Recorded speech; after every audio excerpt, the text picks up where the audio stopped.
The public inquiry into the Emergencies Act continues in our nation's capital. Political reporter and Toronto Sun columnist Brian Lilley has been following this closely and the way it's been unfolding. Brian joins us now from Toronto. Brian, the Trudeau government is engaged in a full court press to show that there's a broader definition of when the Emergencies Act can be invoked beyond what the law actually said. Is the law not fairly clear in this regard? The law is very clear, Hal. I'm having a lot of pushback from supporters of the government saying, "Oh no, it's clear that this was allowed," and they point to Section 3. If public health and safety are in danger, this can be a national emergency. But you've got to keep reading in the Act because what the Trudeau government invoked is a public order emergency, and that's clearly defined as something that is a threat to national security as defined by Section 2 of the CSIS Act. And so we've been hearing for a week now from various senior public servants about, was there a threat to national security? And they'd say, well, we looked at it differently. It started with Rob Stewart last week, the then Deputy Minister of Public Safety, Marco Mendicino's right-hand man, Jody Thomas, the head of the National Security Advisor to the Prime Minister. Then it was Janice Charette, the clerk of the Privy Council. Then David Vino, the head of CSIS. Now we're on to ministers. So we've heard from Bill Blair to this effect, from Public Safety Minister Marco Mendicino. They're saying, well, yes, the CSIS definition says this, but we looked at it in a broader context. And I don't know what that broader context is. Now, you and I recently chatted about how the director of CSIS, David Vigneault, said that the convoy didn't meet the legal threshold, warned the government about invoking the act could be dangerous, but then advised them to do exactly that? Yeah, it's very bizarre because the official report from CSIS to the government on February 13th, the one that went to the incident response group, the one that went to cabinet, we don't know if they actually reviewed it, but it was sent to them. It went through the CSIS Act definition of a threat to national security on all 5 points and said it does not meet the threshold here. So it didn't meet the threshold on foreign financing. It didn't meet the threshold at 2C, which is the one that they've spent most of the time talking about, which is the threat of either real physical violence or a threat of physical violence in some way. He said it didn't meet that. He also warned that if you invoke this, it will drive more people towards extremism. And his rationale for that, I think, is quite interesting because he said, right now, people are protesting. If you shut them down and say you can't even protest, some people might say, well, what's the point of protesting anymore? Let's just go to violence. That was his worry. But what we just found out on Monday was Vino also said, well, as a national security advisor to you, Prime Minister, I think you should invoke the act. And when he was asked, how do you come to that? How was the statutory requirement met? Statutory requirement being, as I said, can't be dealt with any other law. National emergency that's a threat to the security of Canada, as defined in the CSIS Act. Even Vino, the head of CSIS, said, I looked at it in a broader context. We weren't confined by the definition. The law confines Parliament by the definition. And they're saying they don't have to listen to that definition any longer. Now, Public Safety Minister Marco Mendicino was asked about the advice he received from RCMP Commissioner Brenda Leckie that the Emergencies Act was not needed. Now, he was asked specifically about her memo. What did he say? It was both fascinating and frustrating to listen to. We had originally heard, this is an interesting point from the commission. We had originally heard that she had sent this after midnight on February 14th, so early hours of the morning. Turns out that a lot of these memos, the way they were collected, I'm saying this to correct the record that's been out there, they were timestamped Greenwich Mean Time.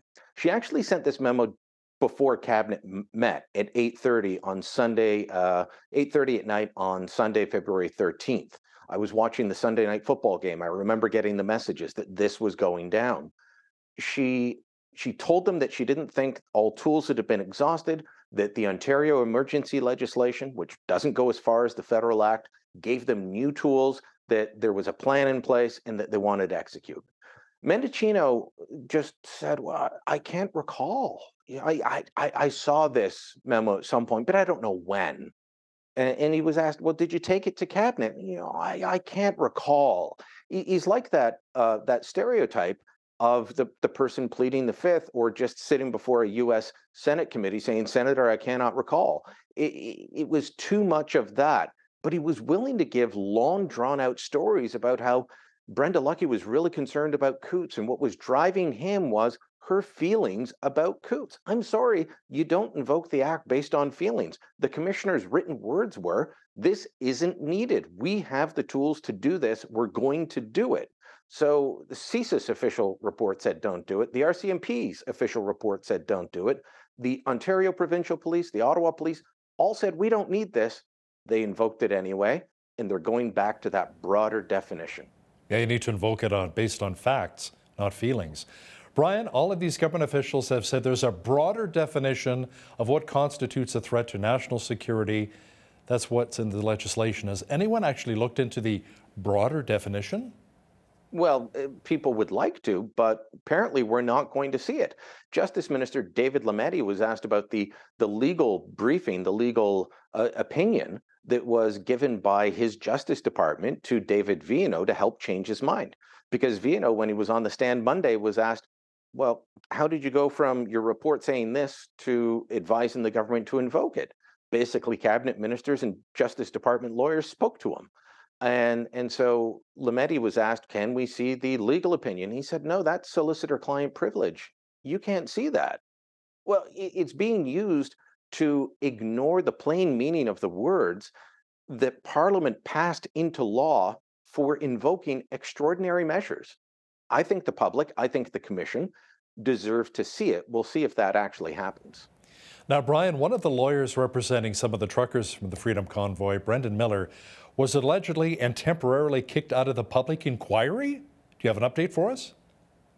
So just before the morning break on Tuesday, uh, Brendan Miller, who represents Freedom Convoy, is one of their lawyers. If I were them, I'd start using the other lawyer, who seems to be a bit more um, stable in their presentation. Miller interrupted the testimony of Marco Mendicino while he was being questioned by Commission counsel. For those that haven't watched, Commission counsel's job is just to ask things that people agree on, statements of facts, go over documents, get the basic story, and then all the other lawyers with all the different competing interests ask questions. Miller interrupted, wanted to make oral arguments to have documents that were redacted, have the redactions taken away. Justice Paul Rouleau, who's overseeing the commission, said, "No, you can't interrupt to make an oral request for this. You've got to submit it in writing." They came back from the morning break, and as Mendicino took the stand, Miller went to the podium that all of the lawyers use. Well, commission counsel wasn't done yet. He refused to leave and, in fact, started arguing with the judge. When Justice Rouleau said, "No, look, put your requests in writing, I will review them," Miller started yelling over the judge. This may sound great to some people, but if you've ever been in a court, the quickest way to be thrown out is to yell at a judge. You're going to be thrown out, you're going to be removed. Look, Miller's a frustrating character at this. There are several lawyers representing various groups opposed to the invocation of the Emergencies Act. Many of them are asking great questions, getting great information out there that defy the government narrative. Miller is being inconsistent at best. At times, he's gotten some good information. At other times, he's wasted valuable time going down rabbit holes or getting thrown out by arguing with the judge. That's not the way to comport yourself before a commission of inquiry. Okay, Brian, let's turn our attention now to China and the issue of China's alleged interference in Canada's elections.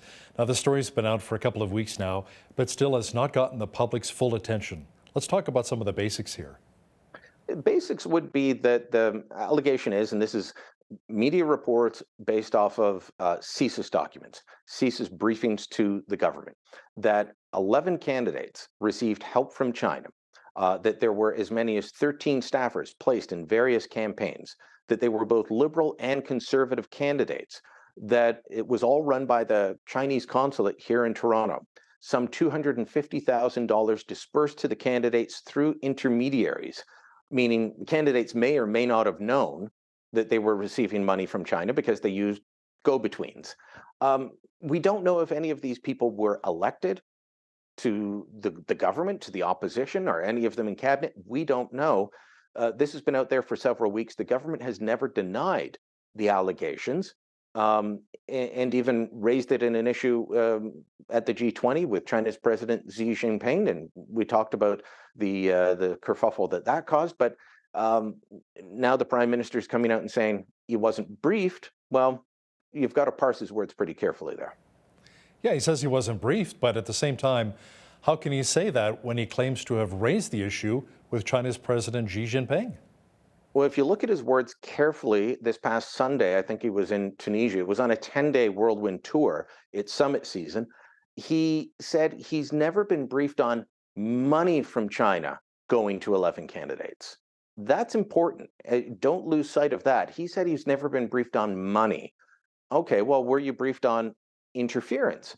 Also, you also have to parse the words in the readout that was sent to the traveling media. It wasn't sent to all media, it wasn't even sent to the entire parliamentary press gallery. It was sent to select traveling media, saying that he raised the issue of interference with Xi. He didn't say he raised the issue of election interference. He could have been talking about the Hydro-Quebec worker who was busted for spying for China last week. He could have been talking about the alleged police stations that are set up across the country, intimidating Chinese nationals living in Canada, many of them Canadian citizens. So it could have been any of that, but his office definitely played it up as if it was him raising the issues raised in this global report about China's election interference and the money. Why he waited 2 weeks to say, I've never been briefed on the money, when he was asked about it multiple times, his ministers were, it's mind-boggling. I can't figure it out, Hal.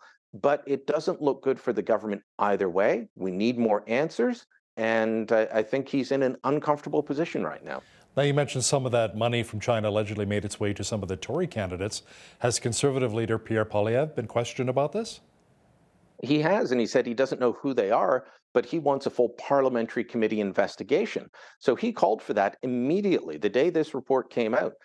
Trudeau was waffling. He was saying, we've got bad actors out there, including China, but what was very vague. Poilievre said immediately, this needs to be investigated. We need to know who did it. He wanted a committee to look into it. So the House Procedures Committee is going to be looking into this. They're going to be investigating. Trudeau at least did say he's told his officials, hand over all the information that you can. That's different than all the information you have. But it did say turn over all the information you can. I think MPs need to know, are any of their colleagues in their positions with assistance from Chinese money? And we know election interference happened. There have been official government reports stating that, but this is the biggest example that has come out, and nobody's denying it yet. They're quibbling over some finer points. Now, Brian, speaking of money, during our Prime Minister's trip overseas, we saw him handing out lots of money to foreign governments. Something that didn't get a lot of attention is a promise to spend about $120 million to in part boost our country's agricultural exports, which we like to hear about here in southern Alberta. Now, does this go against the government's other aim of reducing fertilizer usage? Well, I would think so. And based on the farmers I've been speaking to, that you've been speaking to, it would seem to be counterproductive if we're, every farmer, every ag group I've spoken to said if you reduce fertilizer use by 30%, and right now there's no way to reduce emissions by 30% without reducing fertilizer use by 30%. If you do that, then we're going to see a reduction in output. That would be significant.